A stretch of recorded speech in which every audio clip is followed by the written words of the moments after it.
എനിക്ക് അടങ്ങാത്ത മോഹമാണ്. മോഹമടക്കാൻ ഒരു മരുന്ന് ഞാൻ തേടി നടന്നു. പക്ഷേ കിട്ടിയില്ല.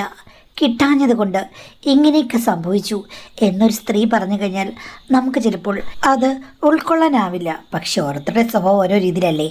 എന്തായാലും നമുക്ക് വൃന്ദയുടെ മെയിലൊന്ന് വായിച്ചു നോക്കാം. മാഡം, എൻ്റെ പേര് വൃന്ദ, യഥാർത്ഥ പേരല്ല. മാഡം, മറ്റ് സ്ത്രീകൾക്ക് എൻ്റെ അവസ്ഥ ഉണ്ടോ എന്നെനിക്കറിയില്ല. എന്തായാലും മറ്റ് സ്ത്രീകളെ പോലെയല്ല എൻ്റെ അവസ്ഥ. ഏകദേശം 10ാം ക്ലാസ് ആയപ്പോൾ തന്നെ എനിക്ക് മുതിർന്ന സ്ത്രീകളുടെ രൂപവും ഭാവവും സ്വഭാവവും ഒക്കെയായിരുന്നു. സാധാരണ സ്ത്രീകൾ ആണുങ്ങളെ കാണുമ്പോഴേക്കും ഇത്തിരി നാണമൊക്കെ വരും. എനിക്ക് നാണമൊന്നുമില്ല. അവരോട് നല്ല സ്നേഹവും ആകർഷണവും തോന്നി ഞാൻ അവരുടെ അടുത്തേക്ക് ചെന്ന് സംസാരിക്കുകയും സൗഹൃദം കൂടുകയും ഒക്കെ ചെയ്യും. പ്രത്യേകിച്ച് സൗന്ദര്യമുള്ള പുരുഷന്മാരെ കണ്ടു കഴിഞ്ഞാൽ പിന്നെ എനിക്ക് അവരുടെ സൗഹൃദം ഉടനെ നേടിയെടുക്കണം. എങ്ങനെയെങ്കിലും ഞാൻ ഇടിച്ചു കയറി അവരോട് സംസാരിക്കും. സ്കൂളിൽ പഠിക്കുന്ന കാലം മുതലേ എനിക്ക് ധാരാളം സുഹൃത്തുക്കളുണ്ട്. എവിടെ ഇറങ്ങിയാലും സൗന്ദര്യമുള്ള പല പ്രായത്തിലുള്ള പല ആണുങ്ങളെയും എനിക്കറിയാം. എനിക്ക് അവരോടെല്ലാം നല്ല സൗഹൃദമാണ്. പക്ഷേ എൻ്റെ മനസ്സിൽ സൗഹൃദമൊന്നും ആയിരുന്നില്ല. മിക്കവാറും ഇപ്പോൾ സൗന്ദര്യമുള്ളൊരു പുരുഷനെ കണ്ടു കഴിഞ്ഞാൽ അന്ന് രാത്രി ഞാൻ അയാളെ കല്യാണം കഴിക്കുന്നതായിട്ടും ഞങ്ങളുടെ ആദ്യത്തെ ദിവസം നന്നായി നടക്കുന്നതായിട്ടും ഞാൻ സ്വപ്നം കാണും. അപ്പം മാഡം ചോദിക്കും, ചെറിയ പ്രായത്തിലൊക്കെ ഇങ്ങനെയുള്ള കാര്യങ്ങൾ എങ്ങനെ അറിയാമെന്നും. അതിന് കാരണം എൻ്റെ കൊച്ചച്ഛനും ഭാര്യയുമാണ്. ഞങ്ങൾക്ക് കിട്ടിയ വിധത്തിൽ നല്ലൊരു വീട് വെച്ച് താമസിക്കുകയാണ്. അച്ഛനും അമ്മയും ഞാനും പിന്നെ എൻ്റെ അനിയനുമുണ്ടായിരുന്നു. പിന്നെ തറവാട്ട് വീട്ടിലാണ് കൊച്ചച്ഛന് ഒരു കമ്പനിയിലാണ് ജോലി. കൊച്ചച്ഛനെ കാണാൻ എൻ്റെ അച്ഛനേക്കാൾ 10 മടങ്ങ് സൗന്ദര്യമുള്ള ഒരാളാണ്. ഏത് പെണ്ണും കണ്ടു കഴിഞ്ഞാൽ ഇഷ്ടമാകും. അത്രയും സൗന്ദര്യമുള്ള കൊച്ചച്ഛൻ്റെ ഭാര്യയും നല്ല സുന്ദരി തന്നെയാണ്. അവർ തമ്മിൽ പ്രേമിച്ച് കല്യാണം കഴിച്ചതാണോന്ന് എനിക്കറിയില്ല. എന്തായാലും എൻ്റെ കുഞ്ഞമ്മയ്ക്ക് കൊച്ചച്ഛൻ്റെ ഭാര്യയ്ക്ക് ഭയങ്കര ഇഷ്ടമാണ് കൊച്ചച്ഛനെ. കൊച്ചച്ഛൻ വരുന്നത് നോക്കിയിരിക്കും. എന്നോട് കുഞ്ഞമ്മയ്ക്ക് ഭയങ്കര ഇഷ്ടമാണ്. പക്ഷേ എൻ്റെ അനിയനില്ലേ, അവനാണെങ്കിൽ ആ വീട്ടിൽ അങ്ങനെ പോകാറില്ല. അവന് എൻ്റെ അമ്മയുടെ പുറകെ നടക്കുന്നതാണ് ഹോബി. എങ്ങും പോകില്ലായിരുന്നു. ഞാനാണെങ്കിൽ സ്ഥിരം അവിടെ പോയിരിക്കും. കൊച്ചച്ഛൻ ഏകദേശം 5 മണിയാകുമ്പോഴേക്കും വരും. ചിലപ്പോൾ 6 മണിയാകും. ആ സമയത്ത് ഞാനവിടെ ഉണ്ടെങ്കിൽ പെട്ടെന്ന് കുഞ്ഞും പറയും, മോളെ ചായയൊക്കെ കുടിച്ചിട്ട് മോളിനി വീട്ടിൽ പോയിക്കോന്ന്. അതായത് കൊച്ചച്ഛൻ ഡ്യൂട്ടി കഴിഞ്ഞ് വന്നാലുടൻ തന്നെ ഞാനിവിടെ ഉണ്ടെങ്കിൽ എനിക്ക് ചായയും പലഹാരങ്ങളും തരും. ഒരു 10-15 മിനിറ്റ്. അത് കഴിഞ്ഞിട്ട് ഇനി മോളെ വീട്ടിൽ പോയിക്കോ എന്ന് പറയും. അത് ഒരു വാണിംഗ് പോലെയാണ്. ഞാൻ പലപ്പോഴും എന്താണ് കാര്യം എന്നറിയില്ല. എന്തായാലും എൻ്റെ ഈ വീട്ടിൽ ഇന്നത്തെ കോട്ട കഴിഞ്ഞു, അതുകൊണ്ട് ഞാൻ എൻ്റെ വീട്ടിലേക്ക് പോവാം എന്ന് വെച്ച് തിരിച്ചു പോരും. ഇത് പലപ്പോഴും ആവർത്തിച്ചു. ഹൈസ്കൂളിൽ പഠിക്കുമ്പോൾ എൻ്റെ ഒരു കൂട്ടുകാരിയുമായിട്ട്. അവളാണെങ്കിൽ വലിയൊരു ഉപദേശിയാണ്. ആവശ്യമില്ലാത്ത പുസ്തകങ്ങളും മറ്റു കാര്യങ്ങളും പൈങ്കിളി കഥകളും ഒക്കെ വായിക്കും. എന്നേക്കാൾ ഇത്തിരി ഇളക്കക്കാരിയാണ്. എനിക്കന്ന് ഇളക്കം വെച്ച് വരുന്നതേ ഉള്ളൂ. അവളോട് ഞാനിത് പറഞ്ഞു കഴിഞ്ഞപ്പോഴേക്കും അവൾ എന്നോട് പറഞ്ഞു, എടി മണ്ടി, നീ ഒരു കാര്യം ചെയ്യണം.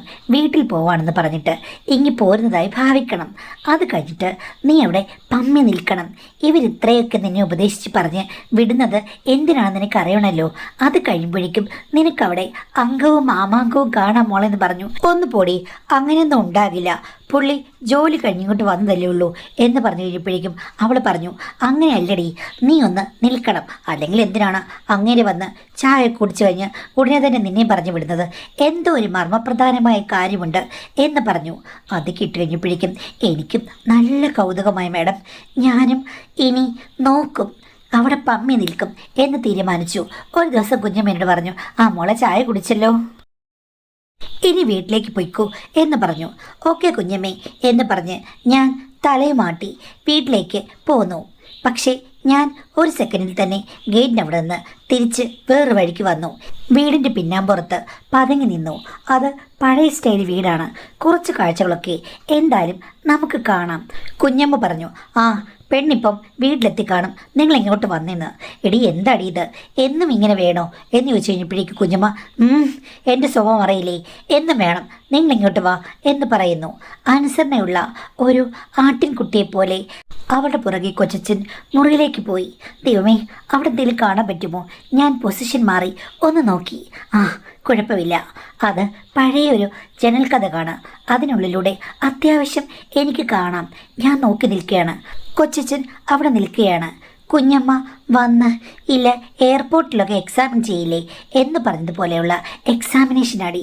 എടി നീ എന്തിനാണ് എന്നെ എക്സാമിൻ ചെയ്യുന്നത്? നിനക്കെന്നെ സംശയമാണോ എന്ന് ചോദിച്ചു. അതെ, എനിക്ക് നിങ്ങളെ സംശയമാണ്. കാര്യം നിങ്ങളെ കണ്ടു കഴിഞ്ഞാൽ പെണ്ണുങ്ങൾ മോഹിക്കും എന്നും നിങ്ങൾ ഈ ചോദ്യം ചോദിക്കും എന്നും ഞാൻ മറുപടി പറയും. നിങ്ങളെ ആരെങ്കിലും കൈയും കാലും കാണിച്ച് നിങ്ങൾ ഏതെങ്കിലും ഒരു വലയിൽ വീണിട്ടുണ്ടെങ്കിൽ അതിൻ്റെ സിഗ്നലുകളൊക്കെ കാണും. അതൊക്കെ ഉറപ്പാക്കിയ ശേഷം മാത്രമേ നിങ്ങളെ ഞാൻ സ്വന്തമാക്കൂ.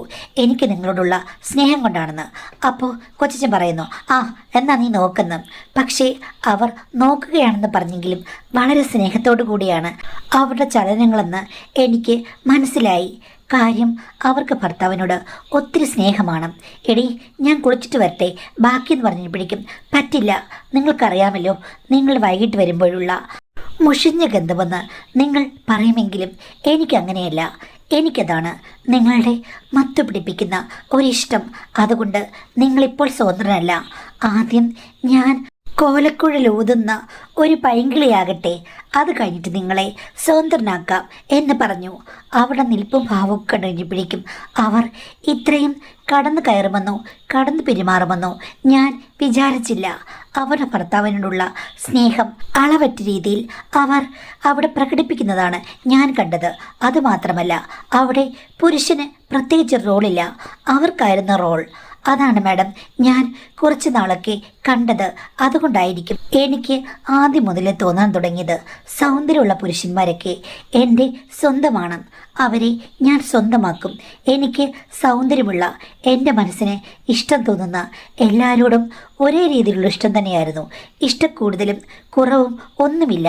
അതുമാത്രമല്ല, അവർക്ക് വേണ്ടി എന്തും ഡെഡിക്കേറ്റ് ചെയ്യാനുള്ളൊരു മനസ്സ് അന്നേ ഉണ്ടായിരുന്നു. അതുകൊണ്ട് തന്നെയാണ് അസംഖ്യം സൗന്ദര്യമുള്ള ആണുങ്ങൾ എൻ്റെ ഫ്രണ്ട് വലയത്തിൽ വന്നത്. പക്ഷേ എന്നാലും കുഞ്ഞമ്മയും എൻ്റെ കൊച്ചച്ഛനും അവിടെ നടമാടിയതുപോലെ ഒരു നടനം അത് എപ്പോഴും സ്വപ്നമായി അവശേഷിച്ചു. കാര്യം അതിനുള്ള സാഹചര്യങ്ങൾ വളരെ കുറവ്. വീട്ടിലെ സ്ട്രിക്റ്റായിട്ടുള്ള ചില മേൽനോട്ടങ്ങൾ. പിന്നെ എൻ്റെ കൊച്ചച്ഛൻ്റെ വീട്ടിൽ പോകുന്ന പോലെ ഈസി അല്ലല്ലോ പുറത്തിറങ്ങി നടക്കാൻ. പിന്നെ എല്ലായിടത്തും പോയെന്ന് പറഞ്ഞാലും എൻ്റെ വീട്ടുകാരെ എല്ലാവരും അറിയാവുന്നത് കൊണ്ട് എൻ്റെ നടപടികളൊക്കെ കുറച്ച് ഒന്ന് ശ്രദ്ധിക്കും. ആണുങ്ങളുമായിട്ടുള്ള എൻ്റെ അമിത സൗഹൃദം വീട്ടിലും ചില ഇഷ്യൂസ് ഉണ്ടാക്കിയിട്ടുണ്ട്. അപ്പോഴേക്കൊക്കെ ഞാൻ പറയും, എനിക്ക് ആണും പെണ്ണും ഒരുപോലെയുള്ളൂ, അവർ എന്നെ സഹായിക്കാറുണ്ട് എന്ന് പറഞ്ഞ് എന്തെങ്കിലുമൊക്കെ തട്ടാമുട്ടുകൾ പറഞ്ഞ് അതിനെയൊക്കെ ന്യായീകരിക്കാൻ ഞാൻ പഠിച്ചു. അല്ലാതെ നിലനിൽപ്പില്ല. നമുക്ക് രഹസ്യമായൊരു ഇഷ്ടമുണ്ടെന്നുണ്ടെങ്കിൽ അത് എങ്ങനെ കൊണ്ടുപോകണം, എങ്ങനെ മാനേജ് ചെയ്യണം, എങ്ങനെ പ്രസൻറ്റ് ചെയ്യണം, ഇതൊക്കെ നമ്മൾ പഠിച്ചില്ലെങ്കിൽ ഈ സമൂഹത്തിൽ ജീവിക്കുക എന്നുള്ളത് വളരെ ദുഷ്കരമാണെന്നുള്ളത് എനിക്ക് പണ്ടേ മനസ്സിലായിട്ടുണ്ട്. അതിനിടയ്ക്കാണ് എൻ്റെ മനസ്സിനെ പിടിച്ചുലയ്ക്കുന്ന ഒരു സംഭവം ഉണ്ടായത്. എൻ്റെ ഒരു ഫ്രണ്ട് ഉണ്ടായിരുന്നു. അവൾ എനിക്ക് പല ഉപദേശങ്ങളും തന്നിട്ടുണ്ട്. നീ പോയി നോക്കടി എന്നൊക്കെ പറഞ്ഞില്ലേ. അവൾ ഞാനും കൂടെ +2 ഒന്നിച്ചാണ് പഠിച്ചത്. ഒരു ക്ലാസ്സിലല്ല, ഒരു സ്കൂളിൽ. ഞങ്ങളുടെ സൗഹൃദത്തിന് ഒരു കുറവും ഉണ്ടായിരുന്നില്ല. അവളാണെങ്കിൽ എന്നേക്കാൾ ധൈര്യശാലിയായിരുന്നു. അവളേക്കാൾ കൂടുതൽ ഇളക്ക് എനിക്കുണ്ടെങ്കിലും അവളാണ് യഥാർത്ഥത്തിലുള്ള പ്രവർത്തനക്ഷമത കാഴ്ചവെച്ചത്. അതുകൊണ്ട് തന്നെ +2 പഠിക്കുന്ന സമയത്ത് അവളൊരു കോളിളക്കം സൃഷ്ടിച്ചത്. അവൾക്ക് കുറെ കാമുകന്മാരില്ലേ, അതിൽ ഒരാൾ അവളുടെ വീട്ടിൽ വന്നു. അത് നാട്ടുകാരോ വീട്ടുകാരോ ആരോ കണ്ടുപിടിച്ചു. ആ ചെക്കൻ ഇറങ്ങിയോടി. ഇവക്ക് പേർദോഷമായി, പൊതിരെ തല്ലും കിട്ടി. അതോടുകൂടി അവൾ അടങ്ങിയെന്ന് എല്ലാവരും വിചാരിച്ചു. പക്ഷേ 2 മാസം കഴിഞ്ഞപ്പോഴേക്കും അവൾ തല കറങ്ങി വീഴുകയോ ഛർദ്ദിക്കുകയോ ചെയ്തു. ഹോസ്പിറ്റലിൽ കൊണ്ടുവന്ന് കഴിഞ്ഞപ്പോഴേക്കും കാര്യങ്ങളൊക്കെ എല്ലാവർക്കും മനസ്സിലായി. അതിൻ്റെ പൊരുൾ അന്വേഷിക്കാൻ പോയി കഴിഞ്ഞപ്പോഴേക്കും വന്ന ചെറുക്കനാണോ പോയ ചെറുക്കനാണോ അടുത്ത വീട്ടിലെ ആളാണോ, എന്തായാലും 5-6 പേരുകൾ അവൾ പറഞ്ഞു. അങ്ങനെ കാര്യങ്ങളൊക്കെ വളരെ പ്രസിദ്ധമായി. TV ചാനലിലും ഫേസ്ബുക്കിലും ഒക്കെ ന്യൂസായിട്ട് വന്നു. ചുരുക്കം പറഞ്ഞാൽ ഞങ്ങളുടെ നാടും അവളെക്കൊണ്ട് അറിഞ്ഞു എന്ന് പറഞ്ഞാൽ മതിയല്ലോ. ഈ കാര്യം എല്ലാവരും അറിഞ്ഞ് എൻ്റെ വീട്ടിലും അറിഞ്ഞല്ലോ.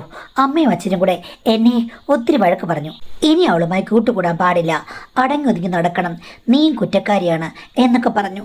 എനിക്കൊന്നും അറിയത്തില്ല, ഞാൻ കണ്ടിട്ടും കേട്ടിട്ടില്ലാത്ത കാര്യമാണ് പറയുന്നത് എന്നൊക്കെ പറഞ്ഞ് ഞാനൊന്ന് കരഞ്ഞ് അഭിനയിച്ചു. അല്ലാതെ എന്താ ചെയ്യുക. എന്തായാലും ഡിഗ്രിക്ക് എന്നെ ഈ നാട്ടിൽ നിർത്തുന്നില്ലെന്നായി അവരുടെ തീരുമാനം. അത് ഒരു കണക്കിൽ നന്നായി. ഉർവശി ശാപം ഉപകാരം. അങ്ങനെയാണ് എന്നെ പഠിക്കാൻ വേണ്ടിയിട്ട് എറണാകുളത്ത് ഒരു കോളേജിൽ വിട്ടത്. ഞാൻ ദൈവത്തിന് മനസ്സാ നന്ദി പറഞ്ഞു. ഇനി എനിക്ക് ആടാം പാടാം അംഗം വെട്ടാം. അത് ഞാൻ വിചാരിച്ച പോലെ തന്നെയായിരുന്നു. അവിടെ ചെന്നപ്പോൾ ദൈവമേ, എത്ര സൗന്ദര്യമുള്ള ചെക്കന്മാർ! ഞങ്ങളുടെ നാട്ടിലെ പോലെയല്ല. പണ്ട് ഞാൻ മോഹിച്ച ആണുങ്ങളൊക്കെ സൗന്ദര്യം കുറവുള്ളവരായിരുന്നു. അന്ന് സൗന്ദര്യമെന്ന് വിചാരിച്ച ആൾക്കാരൊക്കെ ശരിക്കും സീറോയാണ്. ഒരു മാർക്ക് പോലും കൊടുക്കാൻ പറ്റില്ല. ദേ ഇവിടെ ചാകരയാണ്, ചാകര. ഈ ചാകരയിൽ എന്ത് ഞാൻ വാരണം? മത്തിയോ അയലയോ കരിമീനോ തിമിങ്കലമോ എനിക്കറിയില്ല. എന്തായാലും പിന്നെ ഞാൻ ഒരു കാര്യം തീരുമാനിച്ചു.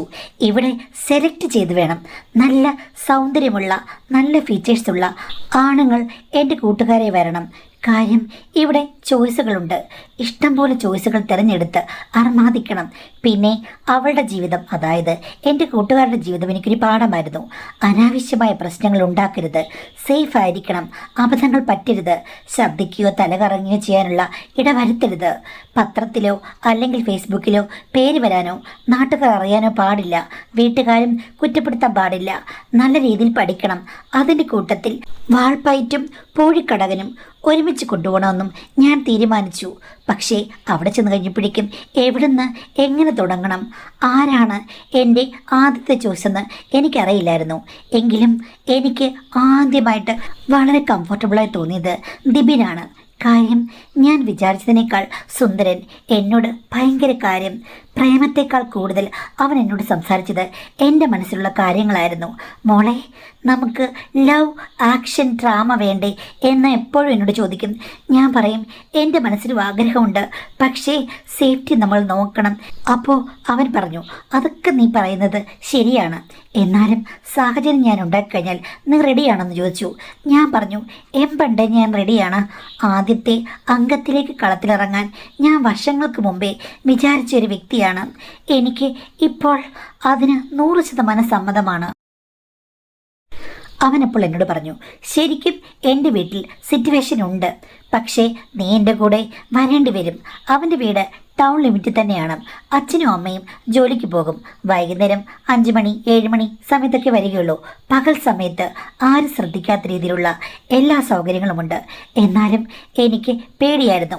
ഞാൻ പറഞ്ഞു, ഒരു ദിവസം ഞാൻ വരാം, ജസ്റ്റ് സൗഹൃദം, എന്നിട്ട് അവിടെ വന്ന് കാര്യങ്ങളൊക്കെ നോക്കട്ടെ, അയൽ വീടുകൾ, സിറ്റുവേഷൻ ഇങ്ങനെയൊക്കെ നോക്കിയിട്ട് സേഫ് ആണെന്ന് തോന്നിക്കഴിഞ്ഞ് കഴിഞ്ഞാൽ ഞാൻ രണ്ടാമത് വരാമെന്ന് പറഞ്ഞു. അങ്ങനെ ഞാൻ ഒരു ദിവസം പോയി വെറുതെ അവിടെ അരമണിക്കൂർ ചെലവഴിച്ചു. ആ സമയത്ത് പൂക്കളമിട്ടില്ല, എന്നാലും പൂക്കളമിടാനുള്ള ഡിസൈനൊക്കെ ഒന്ന് വരച്ചു നോക്കി. പട്ടം കറക്കി വേണമല്ലോ പൂക്കളത്തിൻ്റെ ഡിസൈൻ ഒന്ന് നോക്കാൻ വേണ്ടിയിട്ട്. പിന്നെ ഇടയ്ക്കിടയ്ക്ക് കാഹളം മുഴക്കാൻ വേണ്ടി അവൻ ഓരോ പോപ്പോയും തന്നു. മനസ്സിൽ വിചാരിച്ചത് യഥാർത്ഥത്തിൽ നടക്കുമ്പോൾ എനിക്കും അത് വളരെ സന്തോഷകരമായിരുന്നു. ഞാനും വെറുതെ ഇരുന്നില്ല, ഞാനും എല്ലാം ഒന്ന് നോക്കി. കാര്യം അളവെടുത്താൽ മാത്രമല്ലേ എൻ്റെ മനസ്സിലും ഒരു ഊഹം ശരിയാകുകയുള്ളൂ. അപ്പോൾ എനിക്കെല്ലാം പെർഫെക്റ്റാണ് തോന്നിയത്. ഇനി രണ്ടാമത്തെ വരവിൽ കംഫർട്ടബിൾ തന്നെ. അങ്ങനെ രണ്ടാമത്തെ വരവിൽ പോയപ്പോഴാണ് ഞാൻ എല്ലാം ഓക്കെ എന്നുള്ള മട്ടിൽ പച്ച സിഗ്നൽ കൊടുത്തത്. അവനാണെങ്കിൽ നേരത്തെ അനുഭവം ഉണ്ടെന്ന് തോന്നുന്നു. എന്തായാലും അബദ്ധം സംഭവിക്കാതിരിക്കാനുള്ള എല്ലാ മുൻകരുതലുകളും ഉണ്ടായിരുന്നു. അതുകൊണ്ട് എൻ്റെ മനസ്സും ഫ്രീ ആയിരുന്നു. അവിടേക്കെങ്ങും ആരും ശ്രദ്ധിക്കുകയില്ല. അങ്ങനെ ഞാൻ എൻ്റെ അശ്വമേധം തുടങ്ങി. ആദ്യം ഒരു തടസ്സമുണ്ടാകുമല്ലോ. തടസ്സങ്ങൾ എല്ലാം മാറി കുതിരയ്ക്ക് പായാനുള്ള വഴി ഒരിക്കെങ്കിൽ മാത്രമേ അശ്വമേധം നടക്കൂ എന്ന് പറഞ്ഞതുപോലെയായിരുന്നു എൻ്റെയും സ്ഥിതി. ആദ്യത്തെ കുറേ നാളുകൾ ഇത്തിരി ബുദ്ധിമുട്ടുകളുണ്ടായിരുന്നു. പിന്നീട് പാത തുറന്നു കഴിഞ്ഞപ്പോഴേക്കും കുതിര അലറിപ്പാഞ്ഞു. ഇനി അഥവാ കുതിരയ്ക്ക് വേഗം കുറഞ്ഞാൽ ഞാൻ പറയും ഇങ്ങനെയല്ല അങ്ങനെ. അത്രയ്ക്കും ഞാൻ വിദഗ്ധയായി മാറി. ഇതൊക്കെ കേൾക്കുമ്പോൾ ഞങ്ങൾ തമ്മിൽ പ്രേമമായിരുന്നെന്നോ അല്ലെങ്കിൽ കല്യാണം കഴിക്കാൻ ആഗ്രഹമുള്ളവരാണെന്നോ ആളുകൾക്ക് തോന്നും. അങ്ങനെയൊന്നുമില്ല. ഞങ്ങൾ രണ്ടുപേരും സെയിം ടേസ്റ്റുള്ള ആളുകളായിരുന്നു. സെക്കൻഡറായി കഴിഞ്ഞപ്പോഴേക്കും എൻ്റെ മനോഭാവം മാറി. കാര്യം ഒന്നിൽ തന്നെ നിന്നാൽ എന്ത് രസം. ഞാൻ അവനോട് സൂചിപ്പിച്ചു കഴിഞ്ഞപ്പോഴേക്കും അവൻ പറഞ്ഞു, എൻ്റെ പൂർണ്ണ സപ്പോർട്ട് നിനക്കുണ്ട്. എൻ്റെ ഫ്രണ്ട്സിൽ ഞങ്ങളുടെ വീട്ടിൽ വരുന്ന ആരെങ്കിലും ഉണ്ടെന്നുണ്ടെങ്കിൽ നിനക്ക് ഞാൻ അസംഖ്യം സഹായങ്ങൾ ചെയ്യാം മോളെ എന്ന് പറഞ്ഞു. അവൻ്റെ 3-4 ഫ്രണ്ട്സിനെ എനിക്ക് ഒത്തിരി ഇഷ്ടമാണ്. അങ്ങനെ അവരുമായുള്ള എല്ലാ വള്ളിക്കുടിൽ സംഗമങ്ങളും അവൻ എനിക്ക് ശരിയാക്കി തന്നു. പലവിധ പാതകളിൽ കൂടി പോകുമ്പോഴേക്കും പാതകൾ പിന്നെയും തെളിഞ്ഞ് തെളിഞ്ഞ് വികസനം പ്രാപിച്ചു വന്നതുകൊണ്ട് എനിക്ക് പിന്നെ മുന്നും പിന്നും നോക്കേണ്ടി വന്നില്ല. ആകെ 2-3 കാര്യങ്ങൾ ശ്രദ്ധിക്കേണ്ടിയിരുന്നു. 1, ആളുകൾ ശ്രദ്ധിക്കാതിരിക്കുക. 2, അബദ്ധം പറ്റാതിരിക്കുക. 3, ആൺകുട്ടികളിൽ നിന്ന് മാക്സിമം സഹായങ്ങളും പ്രയോജനങ്ങളും ഉണ്ടാക്കിയെടുക്കുക. ഈ കാര്യങ്ങളിലെല്ലാം ഞാൻ അതീവ ശ്രദ്ധ പുലർത്തി. ഡിഗ്രിയും PGയും കഴിഞ്ഞപ്പോഴേക്കും എനിക്ക് കാൽക്കുലേറ്ററിൽ കൂട്ടിയാൽ പോലും എത്ര ആ സംഖ്യ എന്നറിയില്ല. അതേപോലെയുള്ള സൗഹൃദങ്ങളും അനുഭവങ്ങളും കടന്നു. പിന്നെ അതിൻ്റെ കൂട്ടത്തിൽ തന്നെ എൻ്റെ ബാങ്ക് ബാലൻസും ഒരു വലിയ എമൗണ്ട് വന്നു, വീട്ടുകാർ അറിയാതെ. എനിക്കതിൽ ഒട്ടും ലജ്ജയില്ല പറയാൻ, അല്ലെങ്കിൽ കുറ്റബോധവുമില്ല. ഇതെല്ലാം എൻ്റെ മിടുക്ക് കൊണ്ട് ഞാൻ ചെറുപ്രായത്തിൽ സമ്പാദിച്ചതാണ്. പക്ഷേ നഗരത്തിൽ പുലിയായി ചാടി നടന്ന ഞാൻ വീട്ടിൽ വരുമ്പോൾ പൂച്ചയായി ഒതുങ്ങേണ്ടി വന്നു. കാര്യം എൻ്റെ വീട്ടിലെ സിറ്റുവേഷനും നാട്ടിലെ സിറ്റുവേഷനും ഒക്കെ അങ്ങനെയാണ്. അതുകൊണ്ട് എനിക്ക് അഭിനയിക്കേണ്ടി വന്നു. ജോലി ചെയ്യണമെന്നായിരുന്നു എനിക്ക് ആഗ്രഹം. പക്ഷേ PG കഴിഞ്ഞ് വന്നപ്പോഴേക്കും ജാതകം നോക്കിയിട്ട് അതല്ല ഇതല്ല, ഇപ്പം കല്യാണം കഴിക്കണം, ഇത് കഴിഞ്ഞ് ഭർത്താവ് അനുവദിക്കുകയാണെങ്കിൽ ജോലിക്ക് പൊക്കോ എന്നൊക്കെ പറഞ്ഞ് അവിടെ വലിയ പ്രശ്നം. ഞാൻ എതിർത്ത് നോക്കി, നടന്നില്ല മാഡം. കാരണം ജാതകത്തിൻ്റെ പേരും പറഞ്ഞ് എൻ്റെ അമ്മയ്ക്ക് എന്തോ വാശി പോലെയായിരുന്നു. അമ്മ എൻ്റെ സ്വഭാവം മണത്തറിഞ്ഞു എന്നൊരു സംശയം. എത്രയും പെട്ടെന്ന് നിൻ്റെ കല്യാണം നടത്തണം, അതാണ് സേഫ് എന്നൊക്കെ പറഞ്ഞ് എന്തായാലും കുറേ ചെക്കന്മാർ എന്നെ കാണാൻ വന്നു. തമ്മിൽ ഭേദം തൊമ്മനെങ്കിലും കല്യാണം കഴിക്കണ്ടേ. അവസാനമാണ് നല്ല മുഖസൗന്ദര്യമുള്ള ഒരാൾ വന്നത്. നല്ല ജോലിയുണ്ട്, സ്ഥിര ജോലിയാണ്, ബാങ്കിലാണ്. ഞാൻ അതിന് സമ്മതം മൂടി. ഇനി എന്തെങ്കിലും ആകട്ടെ, എൻ്റെ ജീവിതം എങ്ങനെയാകുമെന്ന് വിവാഹം കഴിഞ്ഞ ശേഷം മാത്രമേ അറിയുള്ളൂ. പൊരുതി നോക്കാം.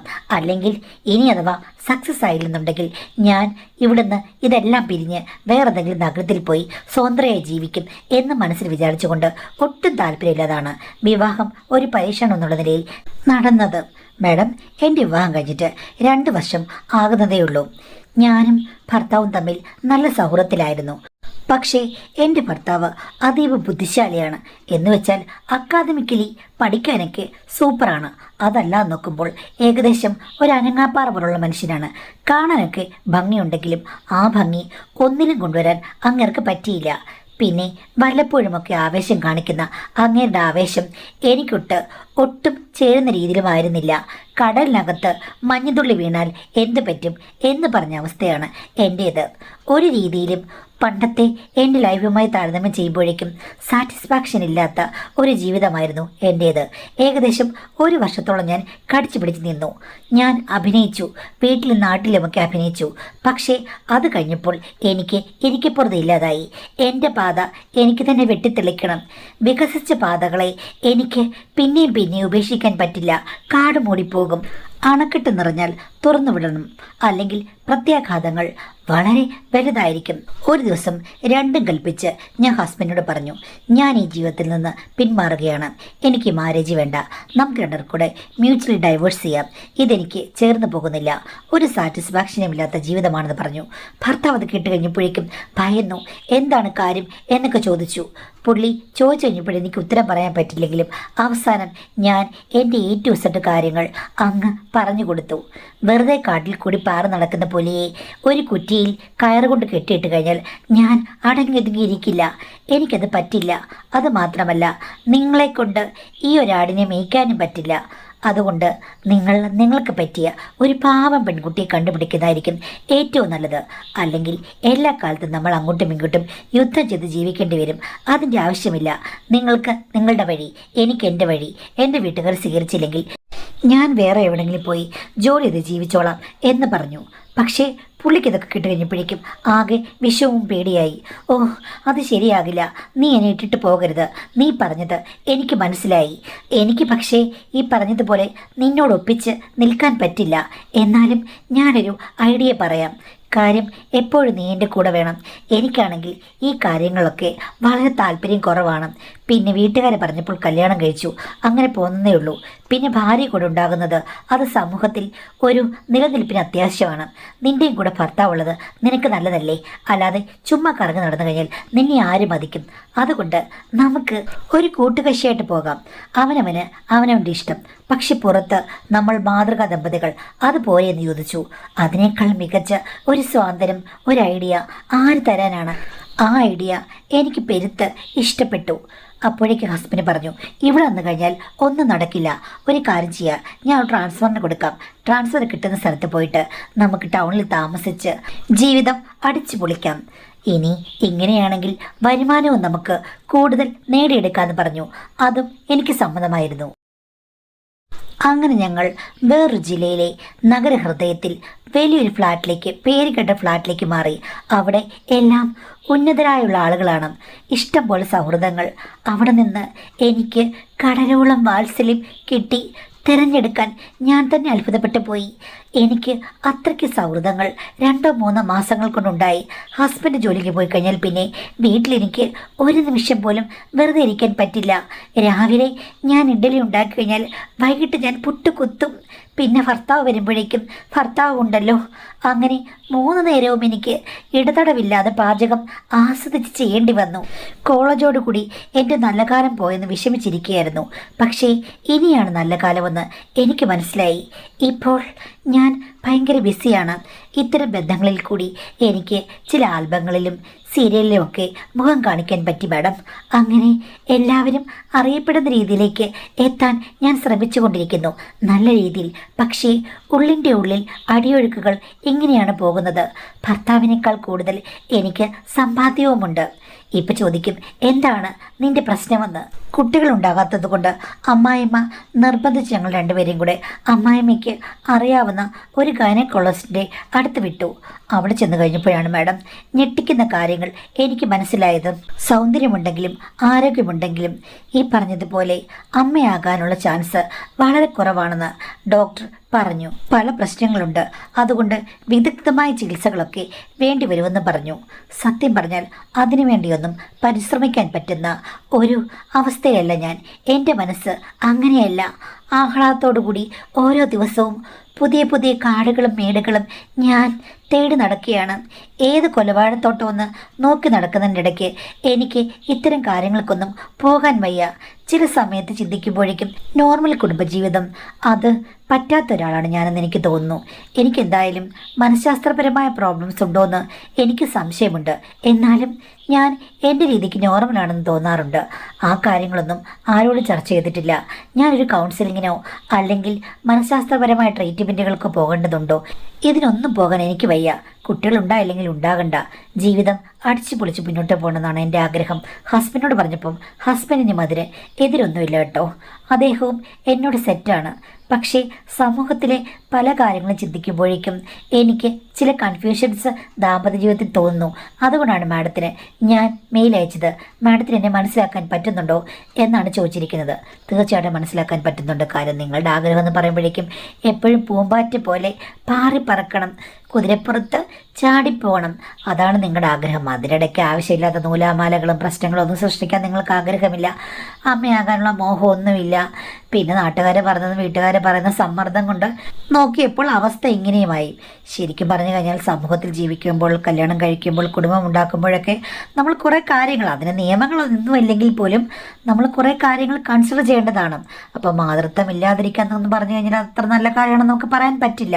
എൻ്റെ അഭിപ്രായത്തിൽ തീർച്ചയായിട്ടും നിങ്ങളുടെ ഈ കൺഫ്യൂഷൻസൊക്കെ നിങ്ങൾ ഒരു കൗൺസിലിംഗ് സെഷനിൽ തന്നെ ഇരുന്ന് ഒരു 3-4 മണിക്കൂറൊക്കെ സംസാരിച്ച്, കാര്യം എല്ലായ്പ്പോഴും നമ്മുടെ ഇഷ്ടങ്ങൾ മാത്രം നടക്കണമെന്ന് വാശി പിടിച്ച് സമൂഹത്തെ ഒട്ടും കൺസിഡർ ചെയ്യാതെ പോകുന്നതും അത്ര നല്ല കാര്യമൊന്നുമല്ല. പിന്നെ നിങ്ങൾ തീർച്ചയായിട്ടും ഒരു കൗൺസിലിങ്ങിന് പോയി കഴിഞ്ഞാൽ, ഒരു ക്ലിനിക്കൽ സൈക്കോളജിനെ കണ്ടു കഴിഞ്ഞാൽ നിങ്ങൾ തന്നെ നിങ്ങളുടെ വ്യക്തിത്വം ഒന്ന് അനലൈസ് ചെയ്യാനുള്ളൊരു കപ്പാസിറ്റി വരും. കാര്യം എന്താണ്, എങ്ങനെയാണ്, എന്താണ് എൻ്റെ ക്യാരക്ടർ, എന്താണ് ഇവിടെ നടക്കുന്നത്, ചുറ്റുപാട് എന്തൊക്കെയാണ്, ആരൊക്കെ പ്രതീക്ഷിക്കുന്നു, നമ്മളുടെ ജീവിതം എങ്ങനെ ഡിസൈൻ ചെയ്യണം, അങ്ങനെ വഴിവിട്ട് മാത്രം പോകാതെ നമ്മുടെ ജീവിതത്തിലെ മൂല്യങ്ങളും നമ്മൾ ഒന്ന് അനലൈസ് ചെയ്യണ്ടേ, ഒന്ന് പഠിക്കണ്ടേ. അപ്പോൾ അതുകൊണ്ട് തീർച്ചയായിട്ടും നിങ്ങളൊരു ക്ലിനിക്കൽ സൈക്കോളജിനെ കാണുന്നത് ഉത്തമമാണെന്ന് എനിക്ക് തോന്നുന്നു. അപ്പോൾ ഒരു അഭിപ്രായം നിങ്ങൾക്ക് സ്വയം രൂപീകരിക്കാൻ പറ്റും. അല്ലാതെ പാറിപ്പറന്ന് അന്തവും കുന്തവും ഇല്ലാതെ നടന്നു കഴിഞ്ഞാൽ അതിനെ എങ്ങനെയാണ് നല്ലതാണെന്ന് പറയാൻ പറ്റുക?